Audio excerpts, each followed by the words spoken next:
Hai Sobat Sukses, kembali ketemu dengan saya, Deddy Sidarta. Hari ini saya akan membahas topik bisnis terkait dengan SOP yang penting untuk usaha Anda ya, setelah yang satu ini.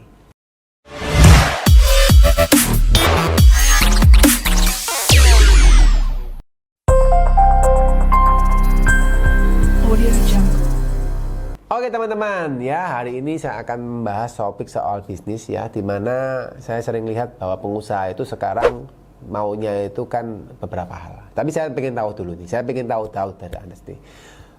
Mungkin ini topik untuk pengusaha ya, khusus untuk Anda yang mau berusaha atau yang sudah berusaha ya. Mungkin saya pengen tanya dulu, kira-kira buat teman-teman sebagai pengusaha ya, teman-teman ini ketika buka usaha, teman-teman ini pengen apa sih dari usahanya? Ya, ayo pengen apa nih? Ayo, Anda boleh pengen komen. Anda mungkin pengen apa? Dapat cuan kah? Dapat profit kah? Gitu ya. Anda pengen usahanya jalan, gitu ya. Anda pengen bisa punya time freedom, bisa kemana-mana, gitu ya. Anda pengen bisnis yang diduplikasi dan sebagainya, ya. Nah, kalau saya boleh rangkumkan, sebagian besar dari pengusaha itu pasti kepingin bisnisnya itu bisa running well, ya. Minimal bisnisnya bisa jalan, tapi Anda bisa jalan-jalan, ya. Jadi Anda pengen dapat profit yang maksimal dan Anda pengen punya time freedom. Itu sih biasanya seperti itu. Dan saya yakin dan percaya Anda juga pengen hal sana. Masalah yang terjadi seringkali perusahaan atau pengusaha ketika dia usahanya semakin besar, dia bukan semakin nyaman, tapi dia semakin sibuk, dia semakin repot. Seringkalinya seperti itu. Kenapa kondisinya? Karena kondisinya dia tidak membangun sistem yang benar, ya. Dia pengen bisa time freedom, tapi dia tidak bangun sistem. Semuanya dipakai ke pribadinya sendiri. Nah, ini yang problem. Anda boleh perhatikan apakah sekarang Anda sudah bisa punya time freedom. Nah, Anda bisa punya waktu yang cukup untuk Anda bisa jalan-jalan. Atau Anda waktu jalan-jalan usahanya juga harus tutup. Nah, ini juga problem. Ya, kalau Anda masih mau jalan-jalan tapi usahanya tutup, maka ini bukan usaha yang mungkin Anda penginkan. Ya, dulu saya pernah nangani satu klien teman-teman ya, bukan satu klien aja, maksudnya ini cerita dari satu klien ya. Saya pernah nangani seorang klien di mana ibu-ibu ya, di mana dia itu saking usahanya sukses karena dia dengan suaminya, usahanya membesar, tapi problemnya waktu itu adalah apa? Dia kondisinya ini teman-teman, tidak punya waktu untuk anaknya. Bahkan untuk dia mengantarkan anaknya les, dia tidak punya waktu. Ya, kenapa? Karena harus bingung jaga toko, harus bingung jaga pabrik, ya, tidak punya waktu untuk anaknya. Ya, akhirnya apa yang kita lakukan? Nah, teman-teman, kita tatain dia namanya SOP. Ya, kita bantu dia membuat SOP. Nah, ketika kita bantu membuat SOP, kita review dulu kondisinya. Oh, ternyata perusahaannya seperti ini nih. Maka kita buatin SOP-nya. Ya. Actually Anda bisa buat SOP ya sendiri, Anda bisa buat pun bisa sendiri. Tapi Anda jangan pakai Google ya. Oh, SOP pembelian Anda Google terus Anda pakai. Nggak bisa. Karena ketika Anda buat SOP, actually SOP itu seperti baju, guys. Ya. Anda nggak bisa copy paste. Anda harus pakai SOP ini sesuai dengan yang cocok dengan perusahaan Anda. Anda harus ATM, amati, tiru, modifikasi SOP-nya. Oke, Anda boleh cari di Google atau Anda boleh searching di consulting ya. Di tempat kami malah sudah punya template SOP yang ratusan banyak ya. Dan kami bagi ke masing-masing industri. Jelas para masing-masing industri. Ya. Nah, ketika pun Anda dapat SOP dari kami, Anda harus modifikasi dulu sesuai dengan kondisi perusahaan Anda. Ya, akhirnya baru bisa cocok. Ya. Nah, setelah Anda membuat SOP yang cocok, langkah yang berikutnya Anda juga harus sambungkan dengan program. Ini penting. Jadi jangan sampai Anda buat SOP tapi Anda tidak sinkronisasikan dengan program akuntansi atau program pendukung. Ya. Nah, kenapa? Karena gini. Saya coba tanya kepada Anda. Satu hari transaksi di dalam perusahaan Anda kira-kira ada berapa banyak? Ya, let's say ratusan, ya. Pertanyaan saya, apakah ratusan transaksi dalam perusahaan Anda ini Anda bisa kontrol satu persatu menggunakan data manual? Ayo, jawabannya gimana kira? Bisa atau enggak? Ayo, silakan komen di bawah. Ya, saya yakin dan percaya teman-teman jawabannya sulit. Ya, untuk mengontrol transaksi dalam perusahaan itu sulit sekali kalau menggunakan data manual. Jadi apa yang harus kita lakukan? Maka kita harus menggunakan program keuangan. Ya, program tertentu yang sinkron dari hulu ke hilir, ya. Tapi sekali lagi teman-teman, waktu Anda menggunakan program keuangan pun, sering kali saya lihat di lapangan bahwa program keuangan yang ada itu hanya dipakai oleh bagian finance atau bagian accounting.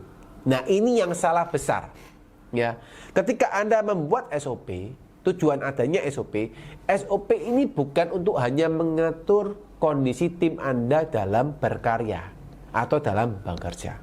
Tapi SOP ini sebagai ranah tim Anda untuk bisa saling mengontrol. Jadi fungsinya SOP sebenarnya adalah fungsi kontrol yang paling penting, bukan fungsi untuk mengatur saja. Di dalam program keuangan pun juga sama. Kalau yang mengerjakan program keuangannya hanya bagian finance atau bagian accounting, maka program keuangan ini bukan fungsi kontrol, tapi dia hanya fungsi pencatatan. Ya, padahal kembali tadi, SOP dan program keuangan digunakan untuk kontrol dari hulu ke hilir, mulai proses pembelian Anda, proses penyimpanan barang, proses penjualan, keuangan, finance, inventory, gitu ya, HRT dan sebagainya. Itu terkontrol di dalam satu program. Jadi ketika Anda menggunakan program, misal nih, Anda menggunakan SOP pembelian. SOP pembelian dimulai daripada adanya orang warehouse yang minta barang untuk dibeli, ya, orang purchasing yang melakukan pembelian. Nah, ini Anda lihat, SOP pembelian saja yang minta barang orangnya berbeda, warehouse, ya. Yang melakukan pembelian orangnya purchasing. Jadi orangnya berbeda. Di program pun disetting berbeda. Ya. Setelah purchasing melakukan pembelian, maka lari ke bagian apa? Ke bagian warehouse lagi untuk melakukan penerimaan barang. Ya. Jadi yang minta tidak boleh yang beli, yang boleh beli tidak boleh yang menerima. Jadi itu fungsinya SOP dibuat terpisah-pisah supaya ada fungsi kontrol yang membuat perusahaan semakin bisa jelas, semakin detail, ya. Dari penerimaan barang teman-teman, lari lagi kemana? Lari lagi ke namanya purchase invoice atau pengakuan hutang.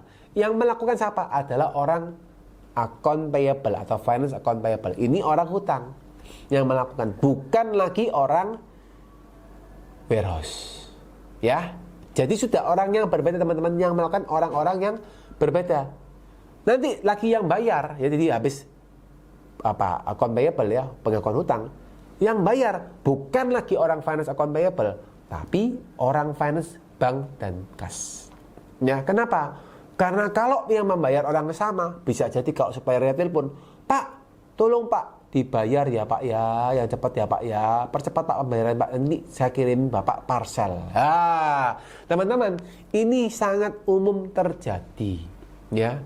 Jadi memang kita lihat di lapangan, supplier kadang-kadang juga, ya bahasa saya ya, dia kepin dapat uang cepat. Ya strategi bisnisnya dia toh, dia minta pembayaran dipercepat. Ya, dengan iming-iming apa? Iming-iming dapat parcel.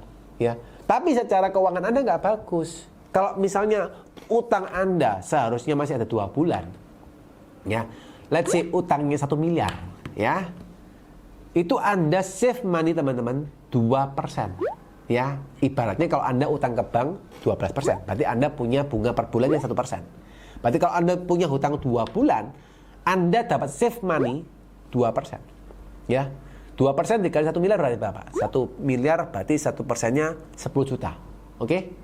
2% 20 juta. Jadi Anda punya utang 1 miliar, Anda save money 20 juta. Oke?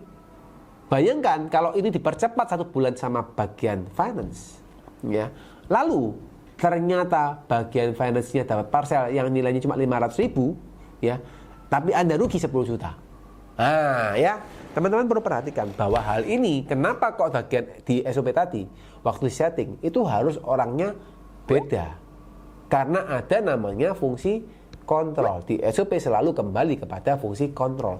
Jangan sampai Anda membuat SOP dalam perusahaan Anda, tapi fungsinya bukan fungsi kontrol. Ini juga problem baru. Ya.